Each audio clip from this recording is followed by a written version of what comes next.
Well, let me call the meeting to order first. Call the meeting to order at 11:05 a.m. First order of business is to swear in Mr. Gerald, and the mayor will do that now.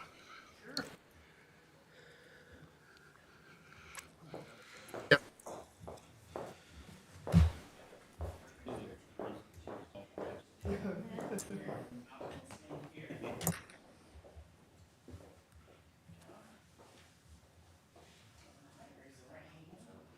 Started antibiotics yesterday, yeah. Ready? I, Malcolm Carroll, do solemnly swear that I will support the Constitution of the United States That I will support the Constitution of the United States and the Constitution of the State of Indiana, and the Constitution of the State of Indiana. and that I will faithfully and impartially I will faithfully and impartially discharge my duties as a member of the Logansport Redevelopment Commission discharge my duties as a member of the Logansport Redevelopment Commission for the city of Logansport, Indiana, for the city of Logansport, Indiana, according to law according to law and to the best of my ability. and to the best of my ability. So help me God. So help me God. Congratulations.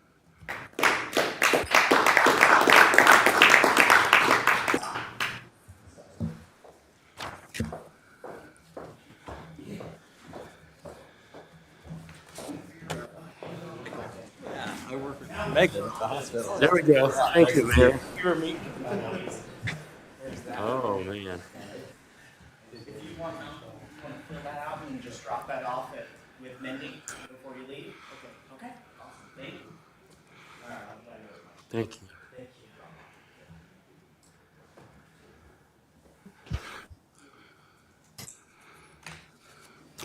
I've had a nasty cold, and I just started antibiotics yesterday, so I'm going to try to protect you guys. 'Cause I don't know, it's just on my enemies. Wait a minute. Oh, and there we go. There's no enemies here, so.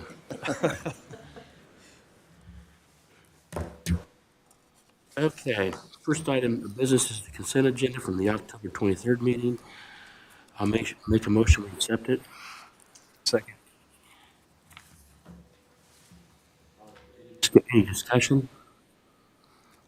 Second. Okay. All those in favor signify by saying aye. Aye. All those opposed, same sign. Motion passes. Okay, next is the financial reports. We still don't have the pending stuff updated. Hope to have that by the end of your meeting, but Dwayne and I will get on that this week. We have basically, the only thing to pay attention to probably in here is behind the first section of the regular TIF districts. You get the listing of the interest. That's going to show us what will be rolling over to the discretionary fund for next year. Right now we have $144,000. There'll be another $26,000, so you have $170,000 that'll go into the discretionary fund for 2025, approximately. That's worth paying attention to there. Hey, Mike. Yeah. When do we expect to receive the fall distribution? Is that just early December? Yeah, it's usually, no, actually, no, it depends on the clerk's office. I see 12/29 is the listed date. I just didn't know if That's the date we It's received. January, you count on having it by January 1st, or right around there. That 29th would be the date we received last year. Now, the year before that, we got it around the 15th or so. So it should be in December anyway, but that's the date it would have hit the bank account last year. So they probably got it maybe a couple days earlier than that. that'll add not quite $1 million to Yes. the Oh, yeah. balances, but Oh, yeah. somewhat close. Okay. Yeah, it's a nice, it's usually a little smaller than the first one because of the people that pay their year in advance. Okay. There's not much else there. Just one thing. The other Yep. couple of comments, Mike, was Yep. people may have noticed that there was there were some fees, some bank fees, and if you looked at the type of accounts, it seemed like they were on the premium checking account and not on the money market accounts. So I don't know if we can just change all account types to money market. I had Dwayne working on that. That's just Those were originally the way that those were set up. All the new ones we set up, when I was Right. in office, we put those Yeah. all in money market. We didn't get the others switched. And I didn't think about it. Well, we were getting the same interest rate. Well, now they're putting a checking fee on there for that. So And they just started 2 months ago. if we could make that request, save us a few dollars. Some of the other ones that are premium checking didn't have a fee. They're not all money market. You know, if you go through the statements, it was really kind of odd to me, and it looked like it was almost like an analysis type account because it was slightly different too. So it's probably based on transactions. I went in and talked to Robin about that, and she said they're doing the same thing on the city accounts, and they didn't give any notice. They just started charging. And so she called and said, "Hey, what's going on?" And I said, "Well, the bank's no longer writing off those fees on those premium accounts. They can't take them off. So we're kind of stuck with them for the time being." Unless you change your account type. So we changed the accounts and So that's what I would do. Recommend for us if we can. It's not a huge amount of money, but being good stewards of it. So on the two, okay. And then the interest rate did drop, you know, down to 4.85. So last month it was 5.2, and now it's 4.85, I think. Yeah, I suggested maybe they should review our banking options because they didn't tell us they do that. And it's in there. It's also weird because it's like around $25 plus or minus. And I tried to figure number of checks cashed, percentages. I said something very weird inside that system. I think it's also pretty tacky to me that they would not let us know they're going to do that. And this is now the second month that's happened. So I first thought because we're doing transfers, I thought, okay, there's a transfer fee. Then I saw an account that didn't have any transfers and say, well, I guess the clerk's office is aware of it, so I guess we can't Okay, that's decide fine. what the city do. But my recommendation was maybe we should review this and see if, So, okay. Good, I think. All right, so for the financial reports, did we approve? No, we did not.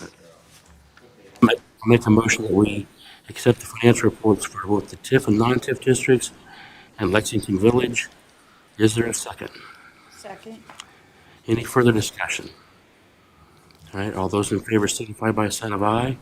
Aye. All those opposed, same sign. Motion passes. Okay, you get the normal, I guess I probably should spend more time. By the way, welcome, Malcolm. Thank you. Welcome to the deep end of the pool. Basically, I'll go through this with you sometime. We have one of these sheets here on every one of the different banks. We have different TIF districts. So they're basically downtown, industrial park, combined. Strange when it goes from East End to out by the IU or Ivy Tech campus, up to the mall, over to Water Street. It's kind of consolidated. Then we have a separate one for the Junction, which is the mall, Salai, which is the hotel. We also have the residential TIF districts also. So we have them separated into all the ones that are commercial in one packet. Then we've got the residential in another. And each one of those has one of these. We basically are tracking what we spend in each one. Oftentimes you'll see us split it three ways, and so we'll have a percentage of, each TIF district is paying towards something or other. So you'll see that too. And Mike, the revenue from the TIF district accounts must stay within the boundaries of that TIF. Well, I use the phrase we always have a lot of gray areas. The basic point is if something's for the good of the entire community. So let's give an example, a park, for instance. So if there's something that is good for the entire community, you can move outside the boundaries of a TIF district for that sort of thing. However, if we do stuff like business stuff, they need to be in that TIF district normally to take that. And we have this non-discretionary fund, which is like they consider the interest we receive on the this is beginning to bug me. The interest we receive on the accounts we have, they consider that not taxpayer dollars. So we have that fund, which is basically going to be spent for things that we want to do that are not necessarily for TIF business. Sometimes you have some situations where, like sidewalks is one of these things that you've got that is it the owners? Is it right away? Is it city property? And so we have some of that kind of stuff. We also have another fund that we run through the city council that is for our key building program, which buildings that are run down, we want to get back on the rolls. sidewalks and for exterior improvements. And that's another kind of different pocket we have. Typically, as I said, I wouldn't say that, yeah, everything's always in a TIF district. It's not so. So there's a case where we have businesses that are not in a district. They're on, some side street someplace. We can still try to take care of those people too. So the ultimate goal, is to have economic development for the community. So that's the short version of that. Okay. Next, we have the quarterly notice from the county. And there again, you'll see that we get this. Typically, it's got a column there that has listed the TIF. So these are all the people that have pending appeals for their property taxes. Normally, I notice here that in this case here, we have like only one of them that is still active. Douglas Hines from Reynolds. And most of these you'll notice have been settled. By the time we get it, usually it's been settled or withdrawn or things like that. But the only the ones with the check boxes are ours. Yeah, it's farther in your packet.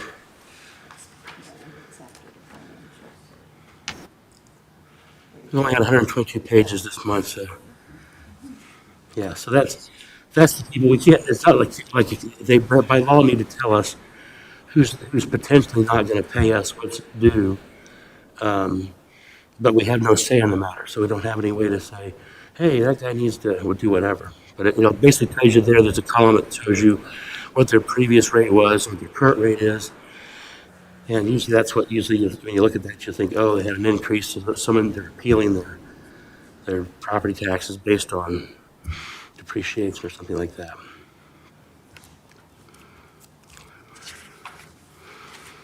And that is for information purposes only, so there's no vote necessary.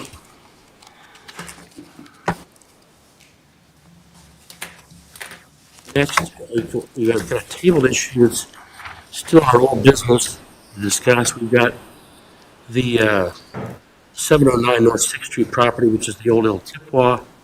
We did not have until Malky came on the board, didn't have a majority available.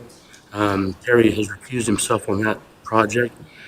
So we basically need to decide what's the next step to do that. We have it whittled down to 2. We had 4 people apply.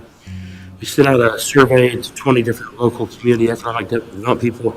They got it down to 2 projects. They actually tied. So it couldn't be easy. So then we went ahead and had a presentation for John Michael and I from those people, and did not have enough majority consensus. So now that Malcolm's here, this should help. I'm trying to decide what's the next step to go. We've got 2 real issues here. I think maybe the best thing to do is to have a work session or a special meeting, which would mean the public's also available to come to this thing, but maybe get all of us together at that property, have the 2 people that are the candidates for the running to come and kind of present what their visions are. You really kind of 2 different people. One of them is more just helps their business grow, and then the other one is more of a dreaming thing. We're gonna change a lot of stuff here. So there's 2 different kind of ways. It's really 2 different really kind of economic development opportunities. But I thought it might be best for us to get together and all of us go through at the same time because then you can ask the questions you want. And if the general public wants to come along, that would be fine also. Second thing is, excuse me.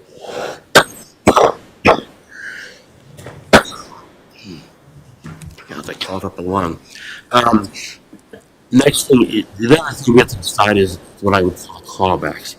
I have been haunted when I was on the board as a school board member, which is a non-voting position. We dealt with Gothard Grocery Store, and at the time we did some things to help them get that property up and going. Parking lot lights, new sidewalks, seal coat of the parking lot, et cetera, and they then were in, if you remember the history, for like 9 months or a year, and then they have left. they have, our original thought was from this committee, we're making that property, no matter what happens, that property would be better for either this tenant or the next tenant. The reality was in this case, they basically jacked the price of what they want to sell it for, and part of it's based on the improvements we did. So when we do this no tip-off thing, I've been learning the lesson. It's like I think we need to have the callbacks to say, okay, if we're going to, in this case, we just to catch you up, we put out the appraised value so I could buy that building. No one offered to buy it that. So then it came back into our hands again, and so now we're offering the building for free, but then the person needs to fix the building up. So we need to figure out what the callbacks are to say, okay, you can't just, we give you this building and you turn around in a week and sell it for $25,000. And, so we're looking to have economic development. So we need to figure out what the callbacks are for where we go in and say, all right, you're going to have to decide that you'll own this property for at least 5 years or 10 years. You're going to need to do the things you say you're going to do. And that kind of stuff. So that's another thing we can, at the same time we do that meeting, we can try to say, get all those thoughts together and say, okay, what is it we want to have for the city of Logansport with this property? Each of the candidates has got, it's a double-edged sword. They're getting a building for free, except they need to have at least $60,000 or $70,000 spent on the roof. So it's kind of a case where it's like, oh yeah, you gave us free. That's really comes with a price tag attached to it. So anyway, that is just kind of an update on that. We'll probably, in theory, in December, try to call together a special meeting. We get all of us together, get the candidates together, and then we'll go through that building again. And I think John Michael went through it already, but then Suzanne, because of the open door law, Suzanne couldn't be there because you only have 2 members. So I think we'll just call a special meeting of some sort so we can all be there, get the presentation. It really helps to see the person that's there, listen to their dreams and what they want to do, rather than just an arm's length distance. And we have packets of information from them, but a lot of that we just need to say, again, it's kind of difficult to say, I want to do this, this, and this. Well, when? The next 6 months, the next year, the next 2 years, or what have you. So that's what stuff we can pull down into there. Okay. So for now, that will continue to be tabled. Hopefully we can bring it back up, in the December meeting and have that. All right, now moving on to new business. Resolution 2024-353 is ongoing utility cost. This is for Race Street and 709 6th Street. Okay, so this is basically, I'm looking for the amount of money here. So yeah, this is basically telling us we have it hanging on.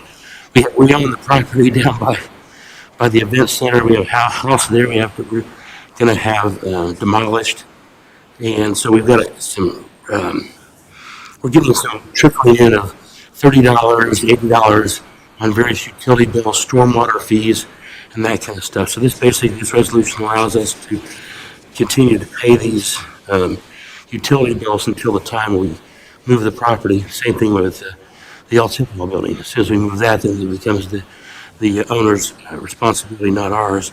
But we do have, it's kind of a new thing we've had because we're not used to being in the business of having to cut grass and that kind of stuff. And so we have a new solution to figure that out. So anyway, this resolution is, I'll make a motion to accept resolution 2024-353, which is the payment of utility costs for 709 North 6th Street and 916th Race Street, now and going forward. Is there a second? Mike, Yep. well, if someone wants a second, then I can discuss. I do have a question on this. Does it need to come out of that discretionary fund, or can it come out of a different fund? Because this is related to redevelopment. It is, but it's not. This is one of those weird cases where it's residential, number one. One of them is the Race Street is residential, and we also have the property over on Tangy Street that has not going to cost per se right now. So this is the safe bet, I guess. All right, that's fine. John Michael, Yeah. just so you know, I did check yesterday with the utilities, and the 916, we've got a $67 total on that for utilities for right now. So, and I don't, when it goes down, obviously there won't be anything there, but we'll still, with the El Tipwell building, there'll still be some, but we, as yet, haven't received any yet for that. Would the stormwater tax still apply to the leveled lot after the demolition? I'm not sure, Bill, do you know? That's No, the question we've asked before. If there's nothing on the plot, we don't assess anything. Yeah. Took a drive by there today. It's pretty ventilated. Yes. Yeah, we haven't gotten around to, that's another thing, that we told the people they could take what they wanted. They took the front and back doors. So, here's no copy. Just a 30-second update on that house, it's pretty something. The asbestos report finally came back, and it was clean. Upload a bunch of documents for IDEM. IDEM gave me the go-ahead to demolish it. We got the contractor license with the city. We got a contract approved last Wednesday at Board of Work. And now we're at NIPSCO, so, we gotta get the meter removed and the utilities capped. The 811s are not there locating utilities. Now we're down to NIPSCO. Bill, is the demolition contractor ready to move out? Yes, Once right, it- been yeah. there. Well, the utilities gotta be capped. Yeah. Okay. Everything's a go, we work on a contract together on what the city requirements are with temporary fencing and, you have to make sure you don't have dust going everywhere when you bring it down. There's spraying techniques to do. All that's done is just come NIPSCO. It needs to come down. It's not safe. You can see right through it, it's leaning. So that's where we're at. Thank you. Yeah, ongoing, as I say, we have not been in the business of maintenance and that kind of stuff. When that building's down, we're going to have to cut the weeds and things too. So we need to look into that feature. We had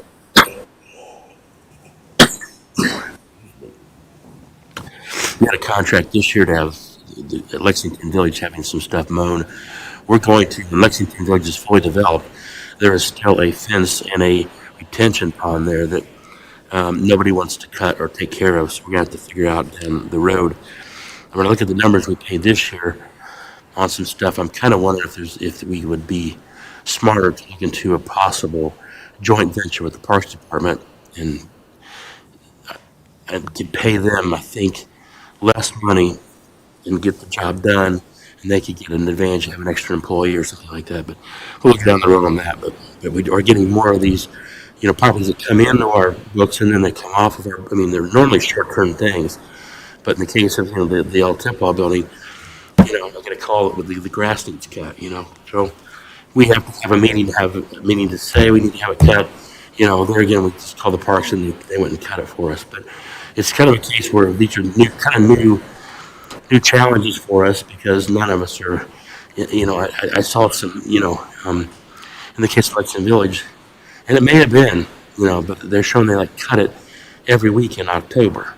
I didn't cut my grass every week in October, so I don't, and again, I have no good system to say, call me, I'll meet you out there, or, not to say that anybody's doing anything wrong, but they're getting paid for that, so it's kind of a case where, why wouldn't they cut it if they're getting paid for it? So,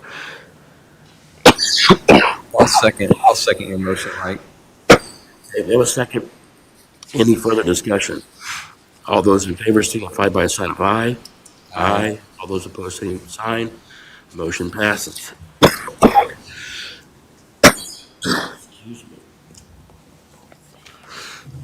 They meant to wheel me out of here. Okay, next is Resolution 2024-254, Baker Tilly. This is just some fees they had when they prepared our information has to go to the state of Indiana. So this is just that we pay them a retainer for some basic services. Then we come back and we have this sort of thing, which is special things they did for us. So anyway, this is I'll make a motion to accept Resolution 2024-254 to pay Baker Tilly the amount of $360. I'll second. All right, thank you. Any further discussion or questions? All right, all those in favor signify by sign of aye. Aye. All those opposed, same sign. Motion passes. Okay.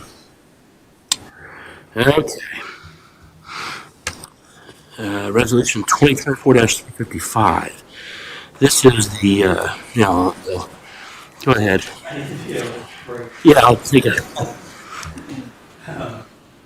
Basically, you've approved 2024-346. The appraisals came back in at 220 and 200. There are two separate Indiana codes, whether the property is not distressed or if it is distressed. The appraisals come in low, you agree to pay 250, the average came in at 210. You can still pay 250. Since it is not a distressed property, you as a commission can approve yourself to buy for 250. You just have to give a specialized note in the resolution saying that you're aware you're paying above the average of the two appraisals. If this were a distressed property, then city council would have to approve it. It's not under the terms of distress, it's just a farmland that you're looking for driving sale. So the whole point of the resolution is you're identifying that you're aware it came in low. If you choose to still pay 250, which we're not going to accept less than 250, so if you want to buy or not, you alone have to approve it. That's what this resolution is saying. There's also been another change in, originally they wanted a little bit less money this first year, and just basically reworked the numbers again from the original resolution, so we're doing that also. Basically, they get $100,000 the first year, then we break it down from 2025 to 2027, and that also includes the interest on the money, basically. All right, I'll make a motion to accept 2024-355 for the Dykeman Golf Course land purchase. Is there a second? Second. Further discussion? We're gonna give them an extra $40,000. Well, from the appraised value. It's the same amount we agreed to originally. But it's because when we would have it appraised for $40,000 more, or we appraised for $40,000 less than what we originally put it out there for.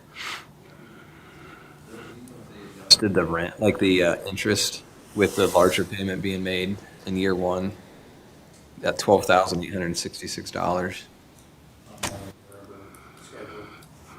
remember seeing it initially, but I can't remember the. It was attached to the one that had the street schedule on it. It was on a spreadsheet. It's on the three, it was on the original, not the original one, because this is your third one on this process.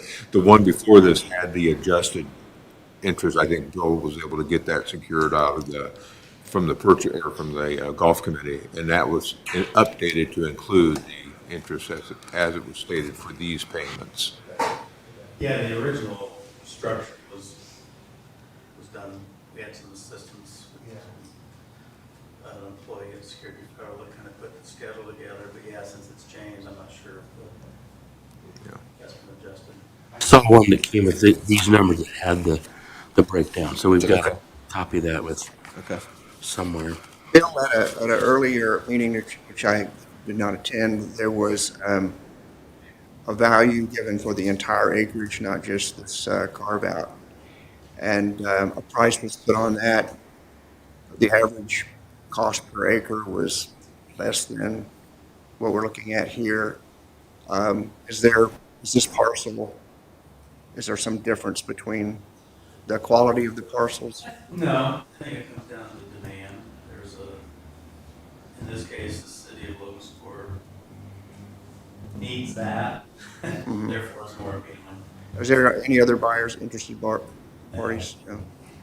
It's been farmland forever. Mhm. The only interested party I'm ever aware of has always been the golf course, he's always wanted it. They approached the seller, so you're correct, Gary, the purchase agreement didn't change, the value that was deemed by two appraisers is less than you're paying. But you've got that intricate detail of the buyers approach the sellers, they need it. I'm sure they understand that whole concept and where you're at. And we did at one point, Bill met with some guys that were developers. The Myers family had this at one point, thought, well, we'll sell the whole thing. You guys could develop houses on this by the golf course and et cetera, et cetera. And when they looked at it, they said, no, we don't think so. Which last meeting, we did approve some, or not we, I guess, Parks Department, they approved some access right-of-ways in case they did want to build some houses there later. That's not gone through their part of the thing. But as I say, I think before they lowered it a little bit just because, hey, if you buy all this acreage and all that the parks they want is this, they apparently have not had a full-size driving range out there. So when the high schools play out there and other things play out there, they don't have that stuff have a full length. They also think they will get some income out of having a driving range where you buy a bucket of balls and get money back for that sort of thing. But anyway, this is not unsimilar.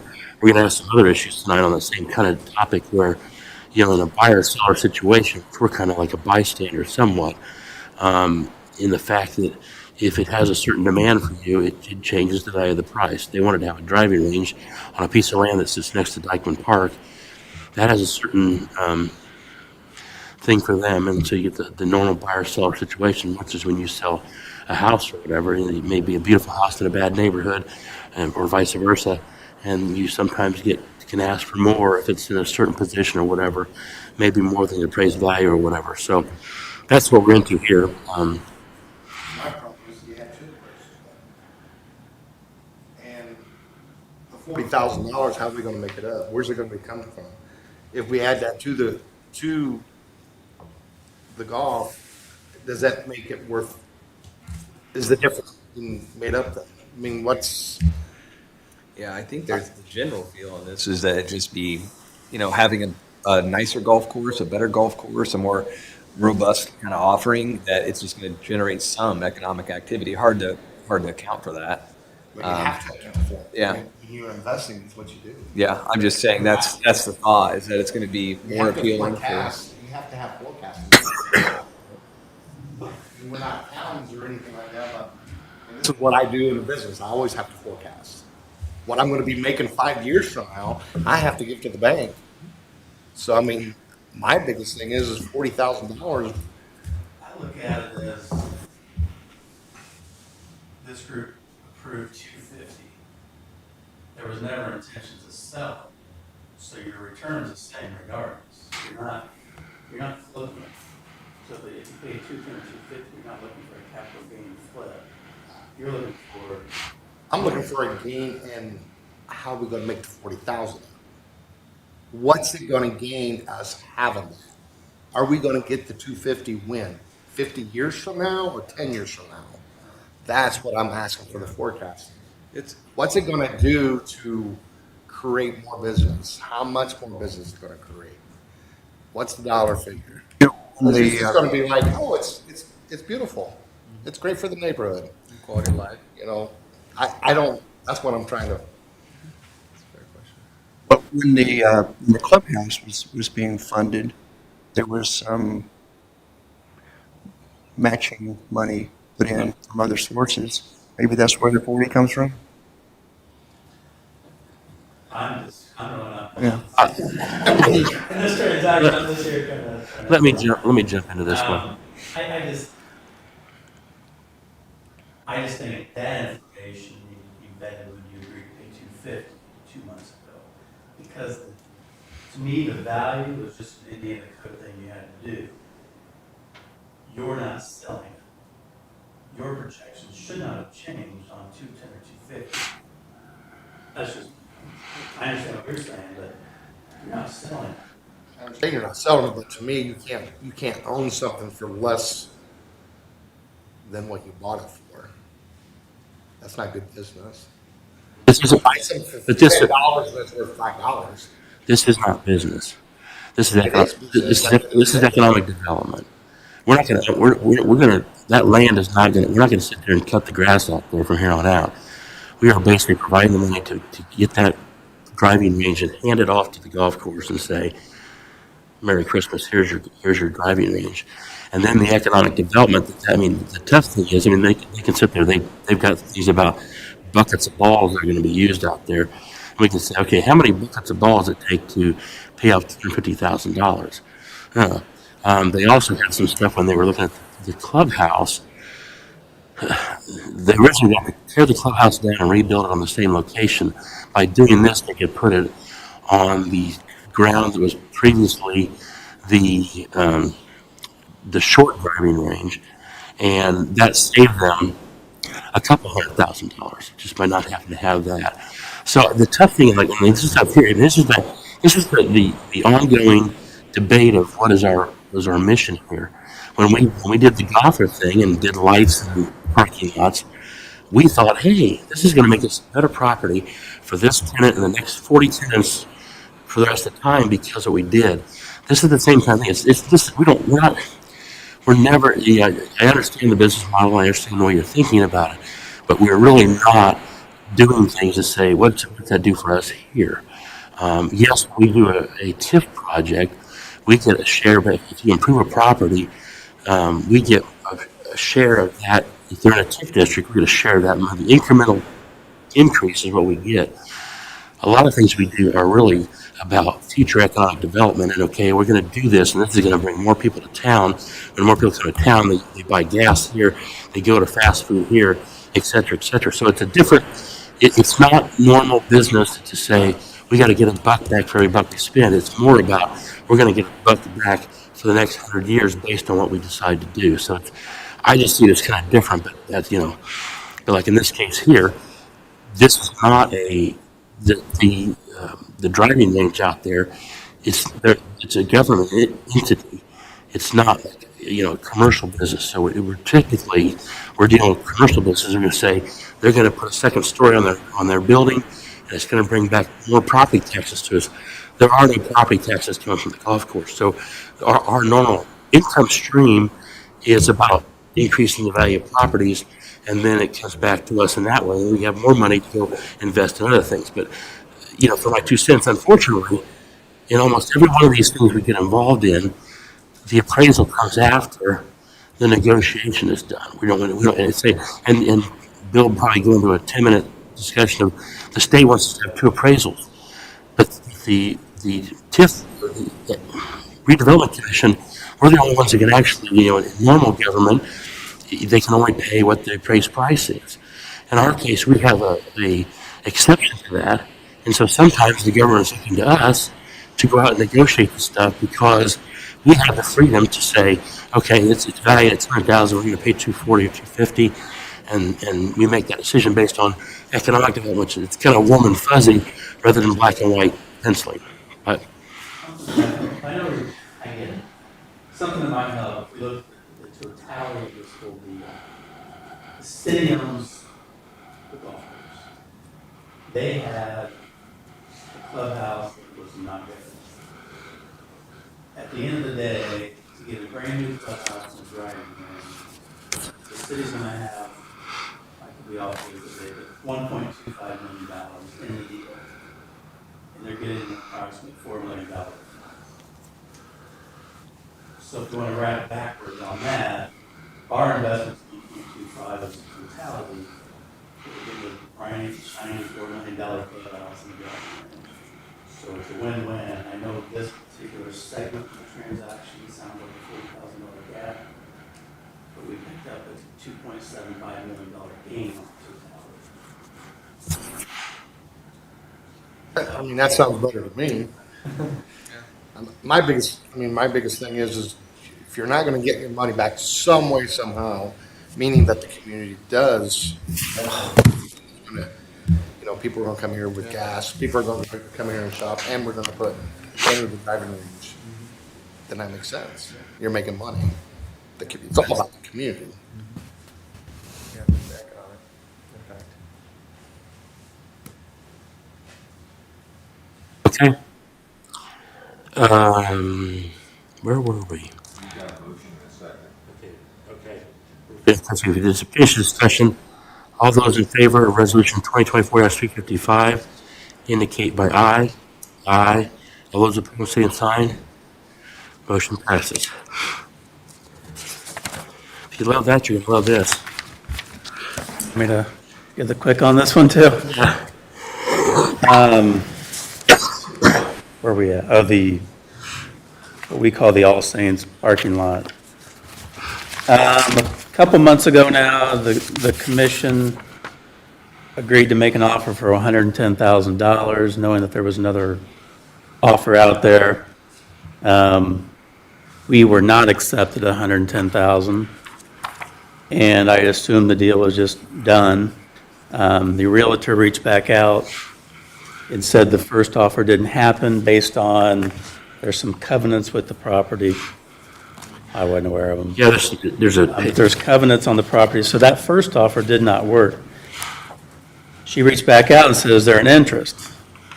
So my first thought was, well, yeah, with a haircut. So my first thought was, let's knock 10% off of it due to covenants, and the first person fell away. So I had mentioned 99,000. John Michael, I think in an email said, how about 90?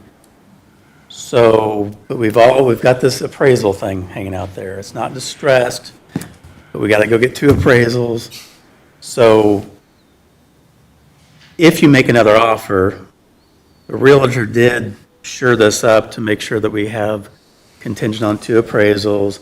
If it comes in low, it has to get approved again in December. But I think we're down to A, do you still want the property? And B, at 99 or 90 or a different number. I think that's kind of where we're at. I'm subject to appraisal. But that's in there regardless of the number you Yeah, offer. it's subject to appraisal, and then we have to make a decision if we're gonna pay over that appraisal price. Because at the end of Or the pay day, the appraisal. that is for development. Or for even the appraised price. I mean, Well, I just think it's unique because that's what I'm it's the saying. shape of it, the layout of it, the Right. restrictions tied to it. You can't do the audit. If you look at the covenants, like there's a bunch of, there are, a lot of them are kind of more related to the church's, bias, on certain things, but some of them aren't, like the body shop. Like there's just so that's it's not useful for that. So the use cases get smaller. So I just think, I don't know, the value's even $100,000. It seems like we could do a lot of things with 100,000. Is that what we want to do with 100,000? That's it. So, and I don't know the right dollar amount necessarily, but less than 100 is always better. So that's just where my mind went when what I did in that email that was kind of circulating. I just looked at the assessed value. So I have no idea how it's going to come out with the appraisal, but I agree with you. But even then, say it comes at appraised at 100, 110, do we want to offer 110? Is it have 110 of value? On the flip side, the golf course, it had a different value to us. This, it's a hard one for me to understand And other than control. And the group agreed to do 110, back to that whole thought process. So if 90 is a more suitable number, then you could always, if there's Reduce it. there's negotiations. But That's you're my thought. protected by these 2 appraisals. Yeah. In my opinion, I only have a few deals to go off of. I'll be shocked if it comes in over 60, 65, 70 max. Looking at the lots, because I'm interested in that, if it gets down to the right price. They need work. Oh, yeah. So you can't just go in there and do whatever. I mean, you have to, there's some dirt work that has to be done, some excavating. Well, It's gonna be costly. there's 2 different levels too, so I mean, there really is. That's what I'm saying, it's costly. So that body shop, what they wanted was for parking. That's what they needed. We just gotta decide if, I think it comes back to the appraisal. But I agree, I'll be surprised if it appraises around even 60. I think this is a property based on its location that the city needs to get control of. myself. And so I think that you mentioned John Michael control, and I think that's the play here, really. And there is some civil work that would need to be done for future development, but it's not like there's a building there that's got to be taken down, that kind of thing. So, was the concern what's underneath the ground? That's going to be a concern also. I mean, the problem is we have a history of almost everything that went on downtown, but we don't have it all the way back. I mean, if you look over at the Eagles building, they had a gas station or something there at one time and a saddle thing, and that's the ground is actually condemned. So who would know that? Nobody would know that. So that's where you come into this place and go, okay, what's there? What's underneath there? I mean, you got to go back so many years, and it gets a little bit crazy, actually. So I don't even know who's going to be, if we have to do that work, if we own it, are we going to have to do that work afterwards? I mean, there's a lot of things that go into play here, and that's expensive. I mean, I think there was an environmental, I don't know if it was a phase one or what it was that somebody thought they could be shared with us. My concern would be like the geotechnical, and it's mentioned in the agreement that there can be, these inspections that are done, but it does come with cost. So, and I agree with the control, it's just at what cost? No. I would almost say let's say it's 90 with contingents on environmental appraisals, but also maybe less of a number because the geotech inspection that needs done. Yeah. Just to do a soil boring to see what's down there. It may have been a building that has crushed brick and foundations, and next thing you know, you can't even do a parking lot. So I think it's an interesting property. I think it's unique. I would hate to see it just be nothing like it is now. I would take control of it, but I also like to know what you're getting into before you have control of it. It's maybe subject on a geotech report that we buy, we pay for. At section LC, maybe we need to increase the number of days there. Already done some of that. So I sent stuff to her yesterday, the day before, with there's a bunch of stuff that says if you sign it today, or you have, like one of them says you pay the money like within 7 days. That can't happen with our meetings. And so I had probably 10 things that I saw that were not our normal way of doing bit, like even putting money down, us put $1,000 down. I said, for us to do that, we have to have a resolution for the money down and then have it separate. And I said, this is not the way we do business. So, and she came back and has approved that stuff. Our last thing to her, which would have been yesterday, was the $99,000 number, and then taking away all that stuff like that. This again, I think is that same kind of a, it says in your packet, there's a color picture that the historical folks in town sent to me that was from 2006, maybe. Yeah, go past this one, Dwayne. That's the two properties there. Go a little farther. Okay, so this drawing here is from some downtown revitalization dreaming scheme of things that was done, I think, back in 2006, I think it was. And Rich Voorhees had this, I think. And anyway, this shows that they were looking at having, which is always talked about downtown. We have retail down below and apartments above. Their newfound interest now is the fact that they think that if you could develop those apartments to be of a style that would enhance the Bankers Row area. Here we go, so, I mean, so they're saying, hey, if you could stylize these buildings to look like Bankers Row, it would make a better neighborhood for them. But it's that same stuff of speculation of, they think it's worth spending extra dollars to have that happen. Same kind of weird stuff with us, the fact that we have the opportunity to control that property. And I'm the first one to say, I'm probably the oldest guy on this board, that Oh, you think you're older? Yeah, okay. All right, I'm 64. Are you guys? All right. How old are you, Susan? Okay, never mind. So I'm probably not the oldest person on this board, but when I was young, in the Chamber of Commerce, when I was like 21, there were discussions about, we're gonna have downtown, we're gonna develop the second floors, we're gonna have, it's gonna be da-da-da-da-da, and nothing's happened until like 3 or 4 years ago. All of a sudden, after all these years of people talking about it, we now have bonus points for the second floor. We've got People's Winery at the second floor. We've got Black Dog at the second floor. And, you know, and here again, this board helped provide money for the fire escapes for those so that could happen.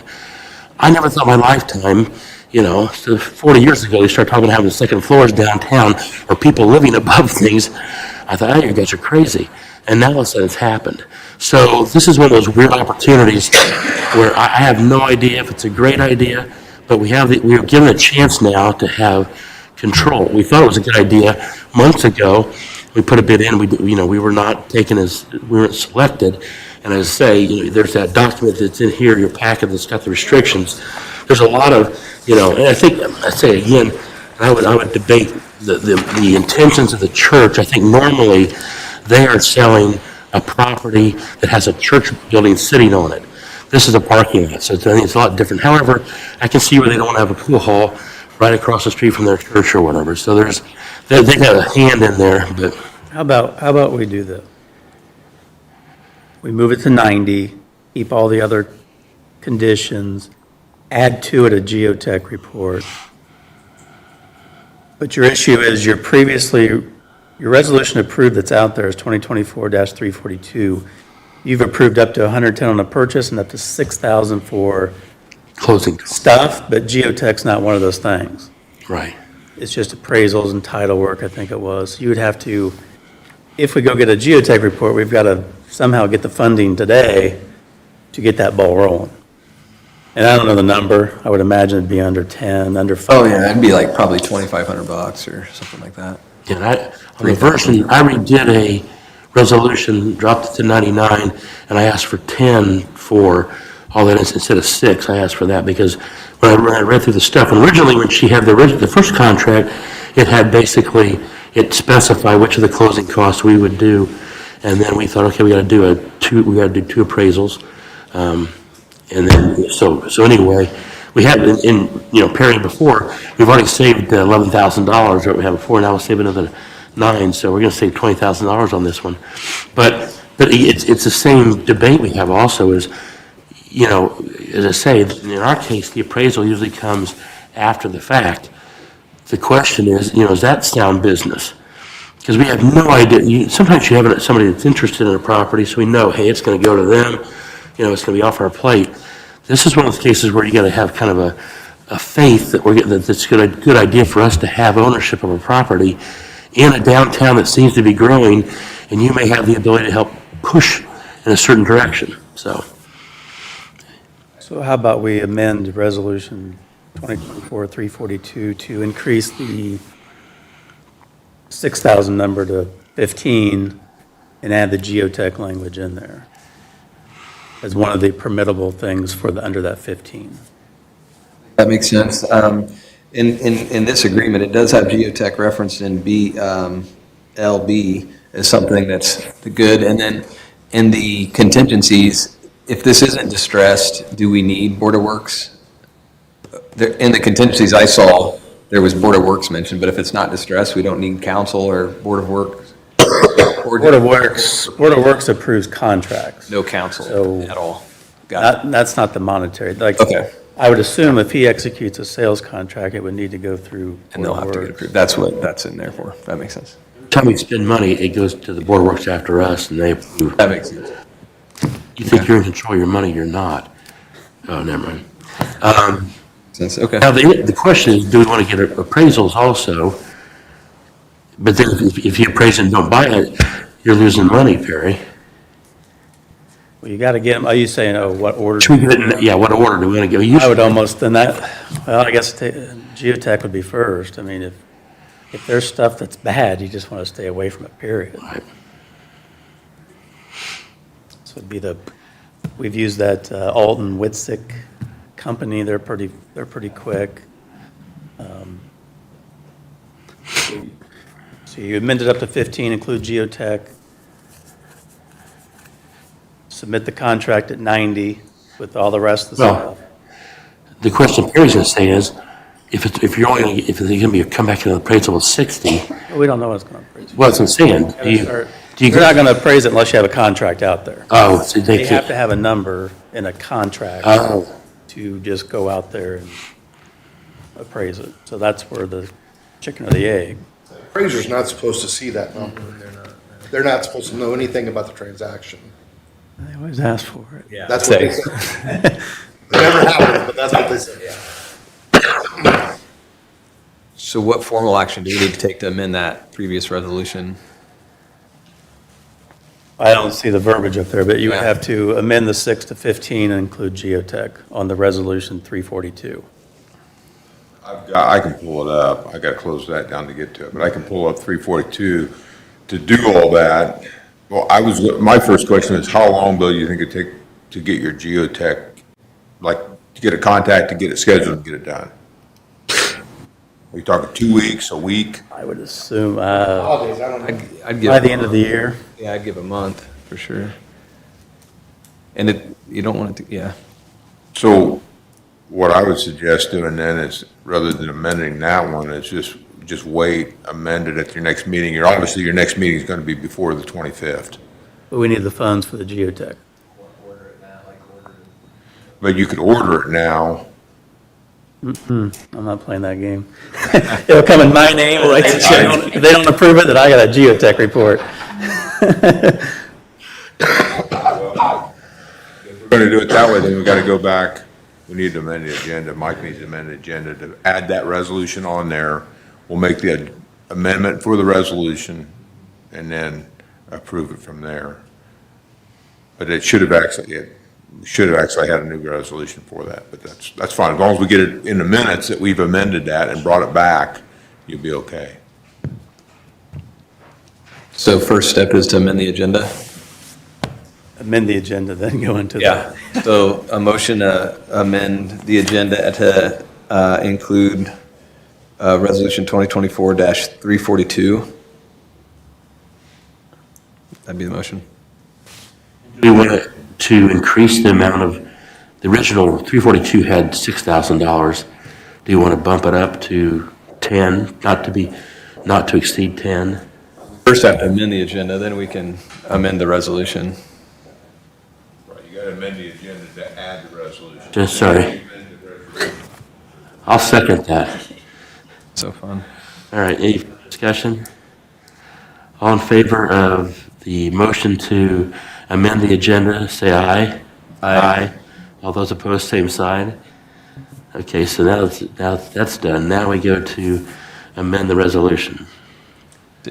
So the motion would be to amend the resolution 2024-342 from 6,000 to 15,000 and include the geotechnical as one of the expense items.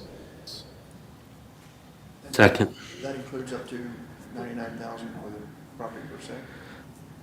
That's a separate topic. You're still approved up to 110 for the purchase. You've already approved that. Well, they approved it. Okay. So as long as you stay under the 110, you're still good. You will then, if you approve this, then in your minutes, you should give him the authority to make an offer for 90 or whatever the number is. Subject to appraisal. There was a motion earlier where I was given permission to negotiate on behalf of the board, I think. So the motion on the table, I think there's a second. Yeah, I got a second. Okay. Second. All right, all those, any further discussion? All those for the amendment, say aye. Aye. All those opposed, same sign.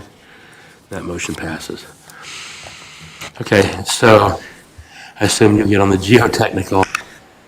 And I'll tell them, I feel like as if they were pushing to get this done by the end of the year, and I'm not sure what their motivation is, but anyway, that's not going to happen. Once you have an agreed upon number, Yeah.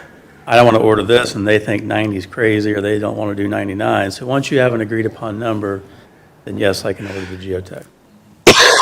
So and she's basically, this is Angie Dyken, who's the real estate agent. She then sent it to in this case, the Diocese of Lafayette, because they own all the church properties. So we'll say to them, after this meeting, we want to go to $90,000. And then they'll either say, And if it yes, comes in no, low, then pack we'll it. address that next, Right. 'cause I think it will come. We'll order that until they agree that, at least that they're willing to consider that. And this is why sometimes when people ask me, just an editorial moment, like when Ethan Manning bought that property out on Chase Davis and people were all crazy about it, he was on his own thinking he could move today. We have to do this stuff, which makes the city at a disadvantage when time is the essence or making decisions is the essence. He got that property because these people that own the property wanted their cash tomorrow. And we said, well, it'll take us probably 6 months to get this done. And that is one of the disadvantages we have, is the fact that we have to go, we have a meeting once a month and we have to, debate stuff out and things change. And then when you make a change, it's another month before you do something. So that's just something that we run into. And I say, and then when people, I don't want to horsewhip Ethan Manning about this kind of stuff, because I understand we could never have provided what that family wanted. The parents die, the kids want the money, and we could never have provided it in the time that they wanted. And then people blame him for that. It's like, well, he was smart enough to know what's going on. Okay. So Mike, then you'll revise the purchase agreement, but you'll include the contingency of our approval, Board of Works approval, and subject to appraisal. Right. And we've already done subject to appraisal. So the version that I haven't had a chance to read it this morning, but all the things she said, that she did everything I asked for. And I did things like, we're not going to make earnest money. We're not going to do this. We can't do this time-wise, that kind of stuff. And I think the appraisal was on there that we needed to have. We want to get that done before we finalize, because their purchase contract's pretty much, you sign it, you're going to buy it. So we put those contingencies in there. The appraisal had to come back and that kind of stuff. So Okay. I'll modify the price till we're going to do geotechnical. Okay. Next item is the H&H landscaping folks. Dwayne can probably explain this better than I can, but basically we approved X amount of money for H&H to do the mowing and property management for 2024. They went over by 1 week of extra cutting. So we had to come back, and this motion says basically that we will pay up to an additional $1,000, or I think it ended up being like 880 or something like that, wasn't it? Actually, they're over, I think, 860. But I 860. put an extra in there in case something Yeah. happened in the So- meantime. So basically, they sent the invoice to us. It went over the top of what we'd previously approved. So this is a contract change that says we're going to pay up to an additional $1,000, which will cover their $860 that they had for mowing or whatever. Mike, it says City of Logansport on here as the other party, so I thought this was almost informational and you were just letting us know, but it's actually something where, So the contract goes to Board of Works, who signs Yeah, I'd it. say it goes to the Board of Works. So that, the contract always says the city, but the allocation can come from redevelopment, council, budgets. And we've already got the bill for this, and it's to the Redevelopment Commission, so this is just a formality to get that covered. We did try to negotiate that they could get paid right away if they took the $860 off completely. That didn't work out very well. I mean, technically, the original one, didn't it say not to exceed? Yeah. Exactly, I went back and read the contract. The contract says you are not to exceed that, so theoretically, so. That they should have checked and made the contract change before Right. doing it? But in all honesty, they didn't know where they were at because they asked me what the amount was. And I had to tell them, hey, you went over.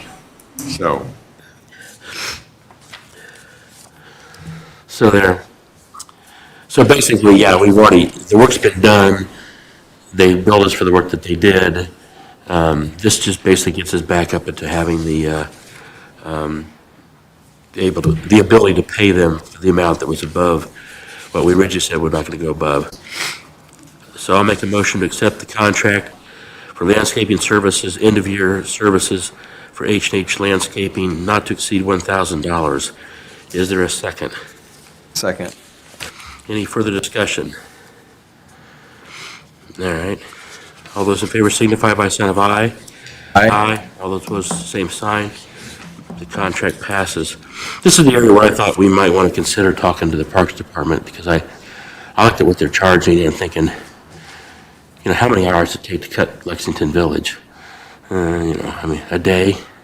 So I did the math. I just think that it's something we could look into, that if we could provide, if the parks could hire an extra body and maybe some equipment, and they might, I don't know. So it's something for us to look at for spring. Okay. Next item on the agenda is the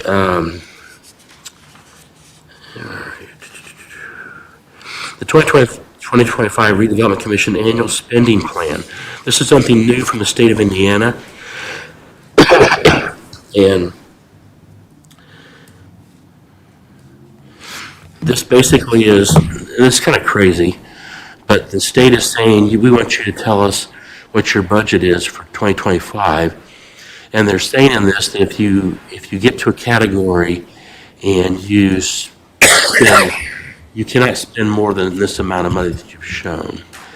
So basically we are taking numbers up, this is sort of total of $4.8 million.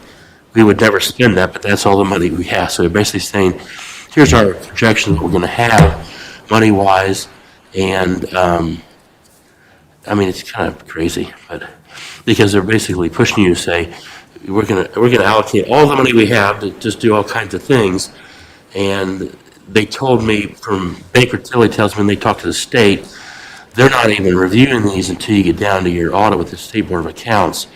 So potentially up to 3 years later, they're going to come back and look at what we said we were going to spend, and did we spend it in those same areas, which is kind of interesting. But anyway, so this is the original plan. This is due December 1st, so we're intending to have it put into the portal today. John Michael's got some things he'd like to change, which we can do. And then what will happen is I will then go back and retype this up instead of, I don't know. you got the spreadsheet? I've got the file for the Okay, spreadsheet. all right, yeah. so then Dwayne can do that. Well, that just saved time already. So anyway, we've got some things that John Michael had mentioned he'd like to consider changing. They're pretty minor. I just looked at the grants and contribution line item and looked at our budget for this year, and we didn't use all the funds, but we had approved for 2024, $100,000 for facade, $100,000 for key building, and $20,000 for sidewalks. So I imagine we'd probably include something in next year's budget similar. So to raise that grants and contribution line from 200 to 220, so not substantial, but in case we had a lot of activity, and that would be great. The other thing, I don't know that we need to do this, but I was just looking at the education and training programs. And last year we had approved 15% of our revenue. And so last year, I think we came in around the 275 mark.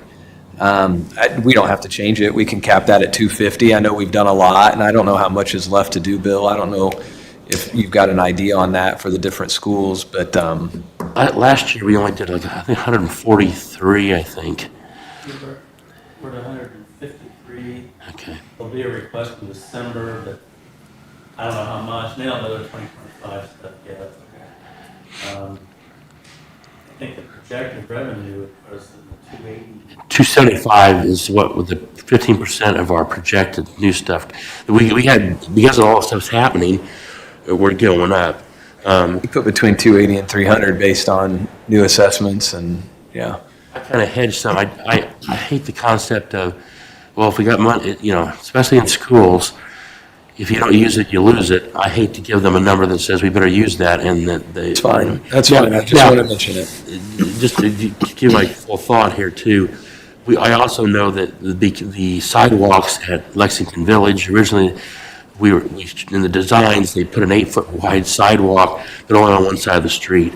And I'm pretty comfortable in thinking that the people that live there are not going to want to have a sidewalk across the street for them, but not on their side. So you get an 8-foot on that side, put 2 5-foot standards on both sides, so I'm thinking that we might need money for that. And I don't mind, again, I'm not against giving the school the 275 or whatever, but I appreciate what you're saying. That's completely fine. I just want to mention that 15, based on like the statute and what we're able to do, 15% of revenue would be something more. So not a big deal. I don't even know if I'd recommend. this is not, changing it. again, Just this a is point not of really, information. this is just what we can't go over the top of. Yeah. So, I mean, I don't mind changing the 275 on that either. Bill, do you have any opinion on, any opinions? I mean, we had Lewis Cass take advantage of it this year too, for about 50 grand or so.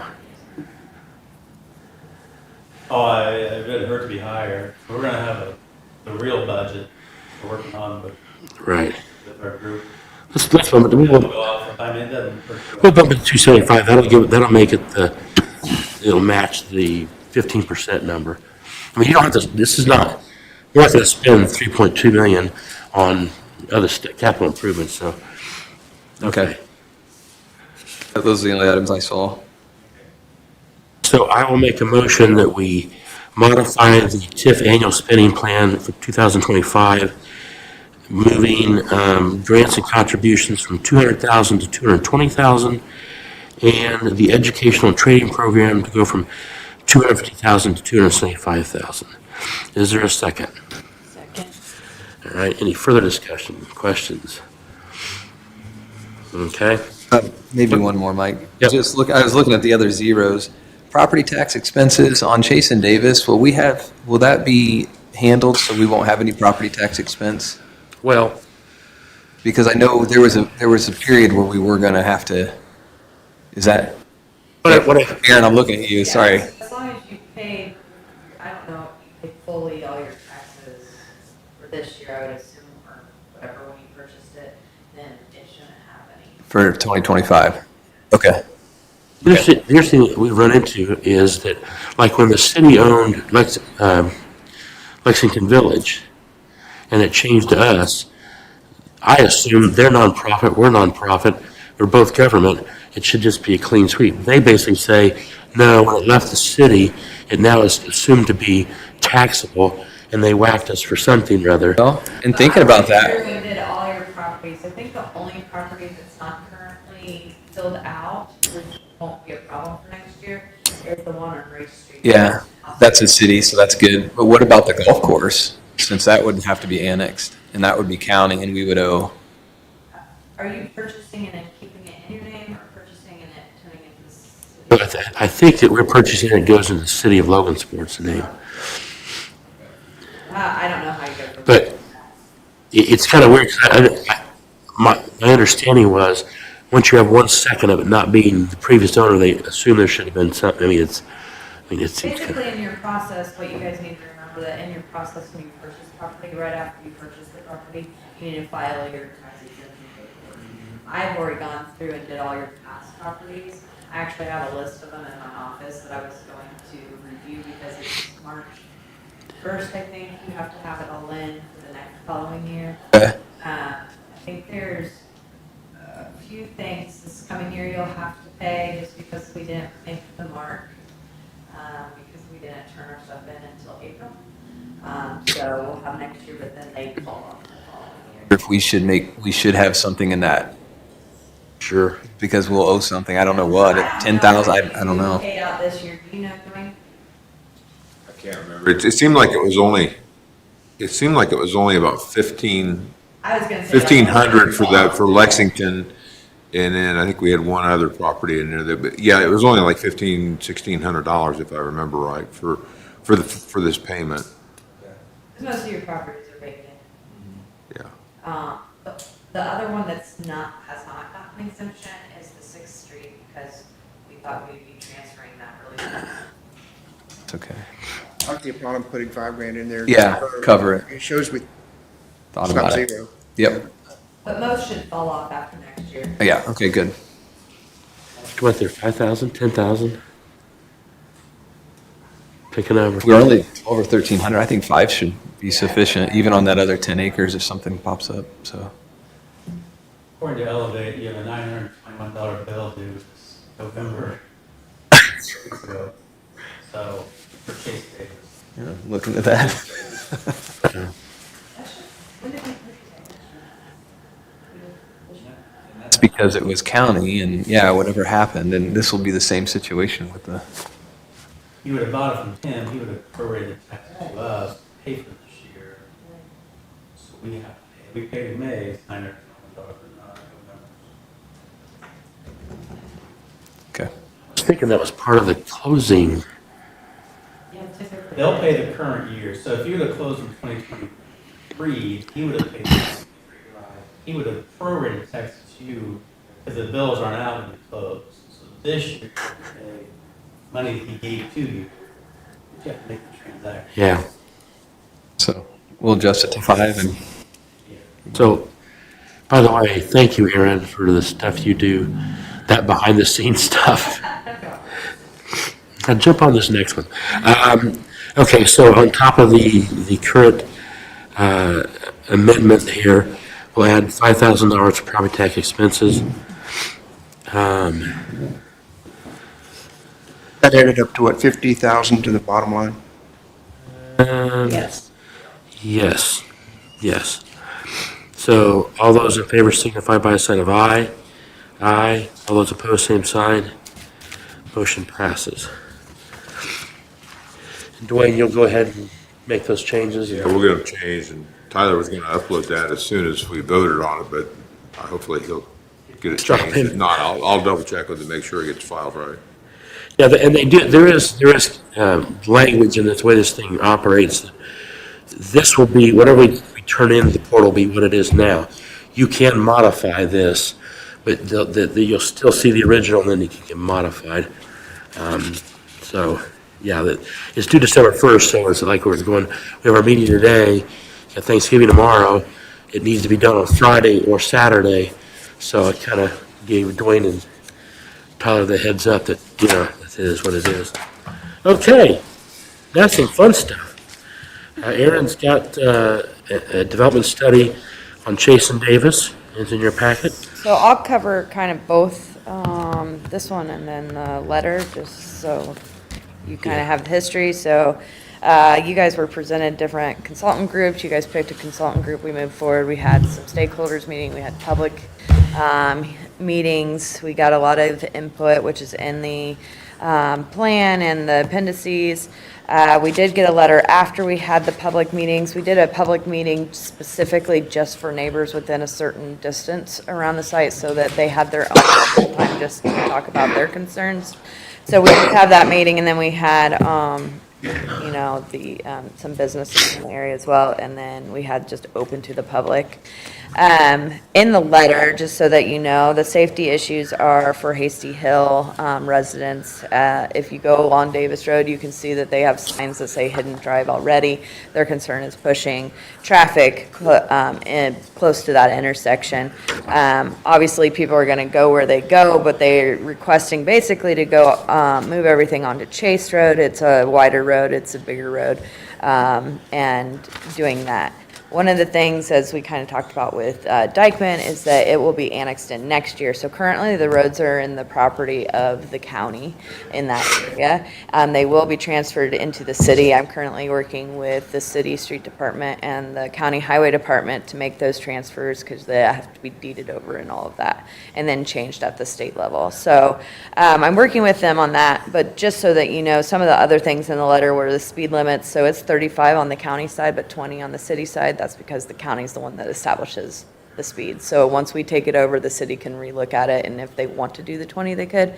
And then the other one was a turning lane, again, currently in the county's hands, so the city can review that when they want to. The only thing that we can really take in consideration in our plan is the exit onto Chase Road versus on Davis. So I'll kind of go through that plan with you. As I said, that we had public comments, and we kind of had sticky of showing people what exactly they liked in the plan and what they did not like in the plan. So basically, like I said, we went through and we're just trying to get an idea of how we could develop this site. And so they look at the site inventory and analysis of the area and what's currently in the area. That's kind of where the multi-use commercial came into play, is that there's kind of a business park already in that area, and that you could expand it into the development. There are some pictures of what they thought would be appropriate for the area, knowing the surroundings of what the townhomes, if you're doing that, or apartments, or single-family sizes. We kind of switched or separated them into 3 different areas. We have the north section, the south section, and the east section.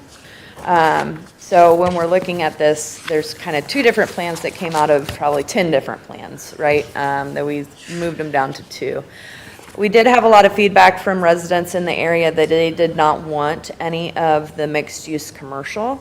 And so for the first, I think I'm on the first one, the first plan, we looked at just if we could do duplexes, kind of like the condos you see at Walnut Ridge, something like that.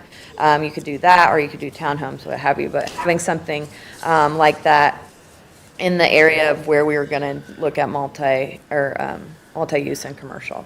Then we're looking at larger lots in the south side of the lots and with access off of Smith Street. We felt that separating some of the access points would help kind of spread out the traffic, as well as providing us a certain entrance into those larger lots versus through some of the other parts of the development.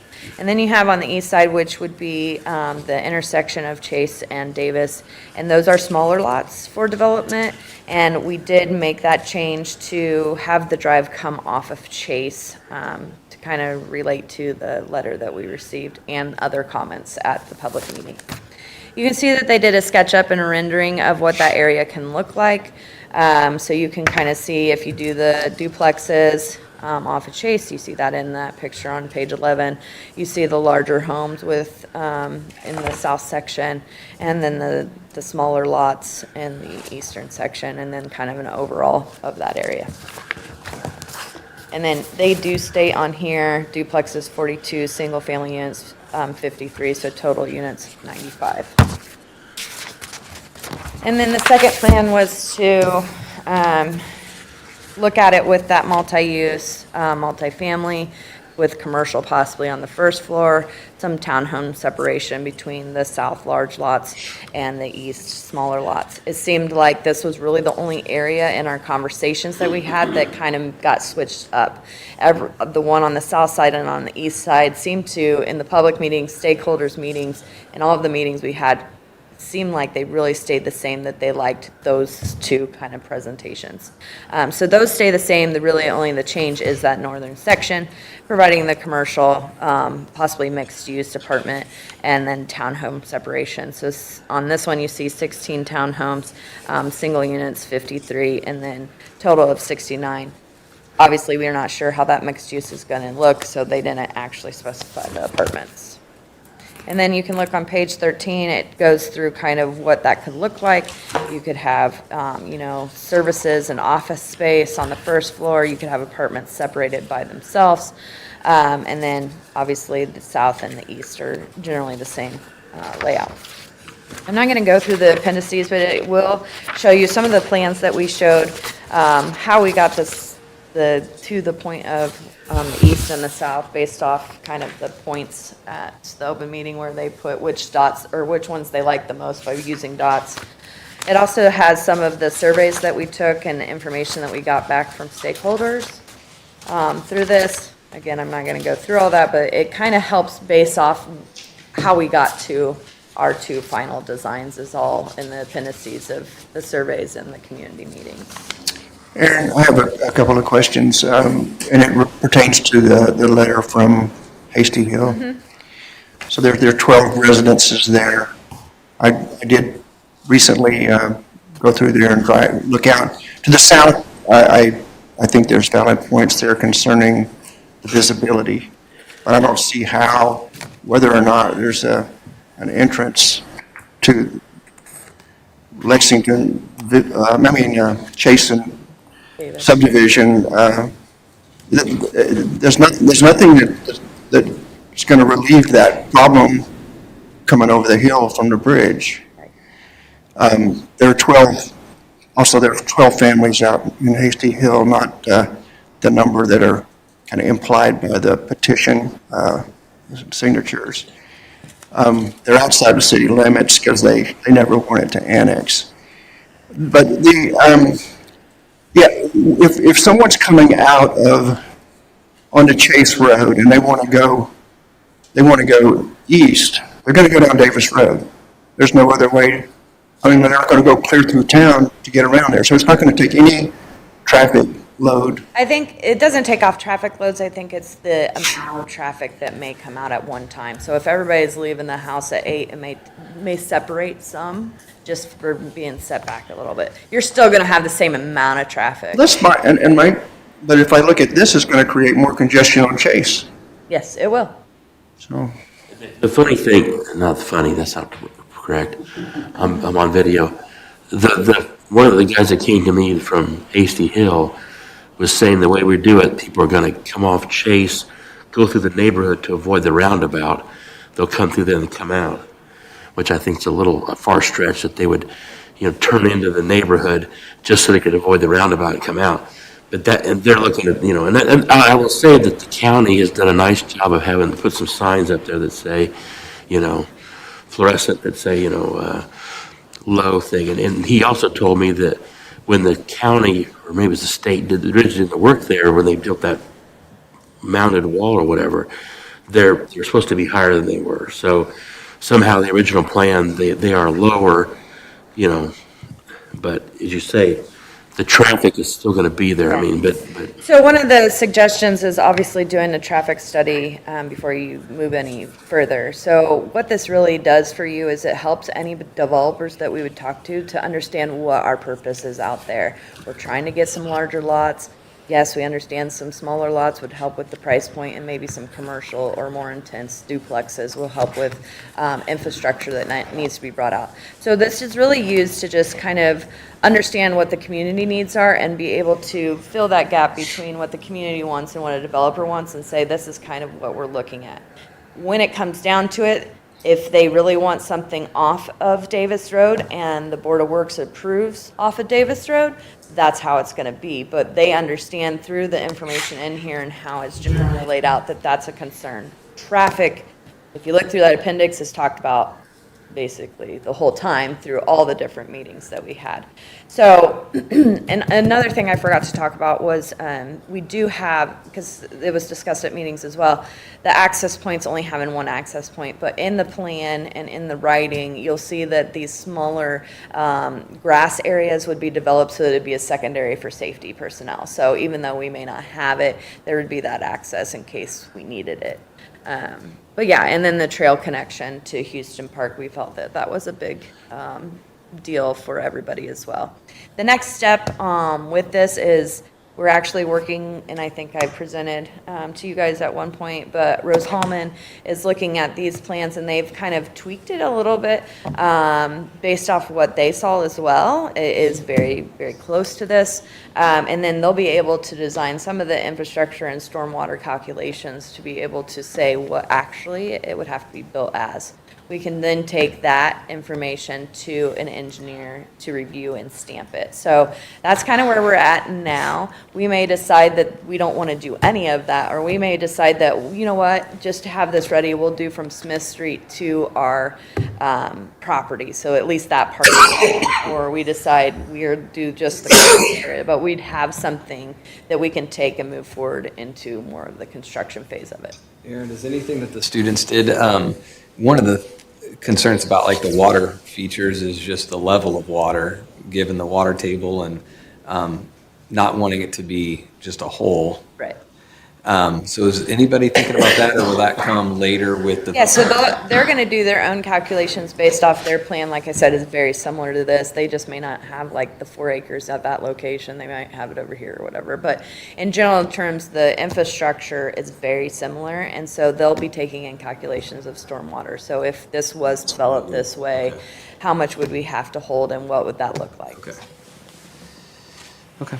I think when they first presented this to us, I remember them talking about the little commercial space because it might help them fund the infrastructure for the whole project. So we can say we don't want something, but we get a developer that says, I need something to help me pay for the roads and sewers and stuff, all that kind of stuff we may have, Yeah, this is just basically I'm a planner, so obviously we want to understand what we'd like to see happen so that we can have those negotiation and talks to be able to say, we'll give a little, if you can help out here, here's our biggest concerns, et cetera, et cetera. So having this to help that conversation.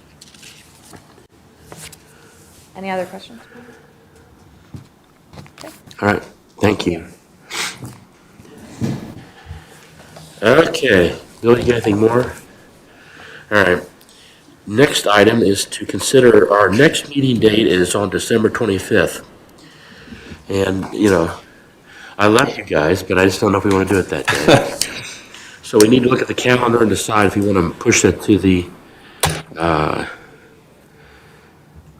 20th, or see, 18th to be the week before.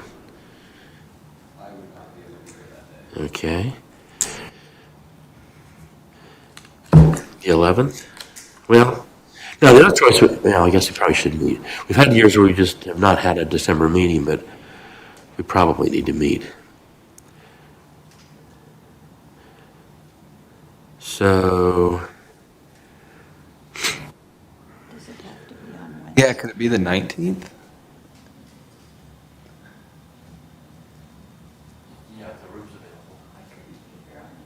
Oh, okay. she can't be the 19th. Pick another one. 17th To the would work, 17th. too. I just, yeah, I could probably make the 17th work. That's our board meeting on the 18th, so. Why don't we shoot for the 17th, and then we'll check and see if this room's available. If not, they always sometimes let us, it is? My God. What an efficient government we have here. All right here. Okay, so let's figure we change this to the 17th of December. And, okay. And will you, Jacob, lock the room in, however that's done? Okay. All right. Do we have any public comments? No? Any board member comments? Malcolm, got any regrets so far, or? I'll text you later. Okay. It's like Hotel California, you can never leave, so welcome. Yes, I had a question about your, the 709 property on 6th Street. Are you going to try to schedule a meeting in December for everybody to get together? Or are you going to table that through December and then just wait and worry about it in January? I think if we get done in December, I think it'd be best, but I don't know. I mean, the two candidates are like in limbo. Right, that's what I was asking, because you talked about having that when you were doing your discussion, but you never picked a date, and I didn't know if you were thinking about that still, or if you just wanted to wait. Because Well, if you're going to do it as a work session, we need to make it, be able to advertise it or be able to state it to the public. We're gonna basically coordinate the candidates and our people to see what's good. Why don't I, Set it for that day that you have the meeting and just say at 9:30 or 10 o'clock, we're going to meet at the building, and then Take some time, I would think, and we won't have to bundle up, because I don't know, there's electricity there, but I don't know about the heat situation. yeah, we're getting a utility bill there from, I think it was $800 for last month. Like, yikes. Okay, so do you want to shoot it the 17th? Do you want to put it after this meeting, or do you want to put it before this meeting? Before would work better for me. So I'll try to get with the two candidates and see, and probably, gosh, maybe start at, have one at 9 and one at 10 maybe. See if that works for them, and then we'll go from there. And then Dwayne, I want to post it as either special session or a work session. Either one will be also available. The public can come also and attend if they like to, which would be nice. All right. Okay. Anybody else got anything? On behalf of the board, welcome, Malcolm. We're glad to have you. Yeah. And again, in the season of thanking, Bill and Aaron, thank you, and Dwayne too. The people that are behind the scenes, this is not a paid board. Good Lord, what it would cost if it was worth its value. But I want to thank those guys because they do really, all the little details that need to be done, that we kind of vote on stuff and kind of walk away. And you guys do a good job of taking care of us, so thank you. All right, this meeting's adjourned. Thank you, guys. I didn't, well, I started antibiotics yesterday, so. Will your daughter be with you with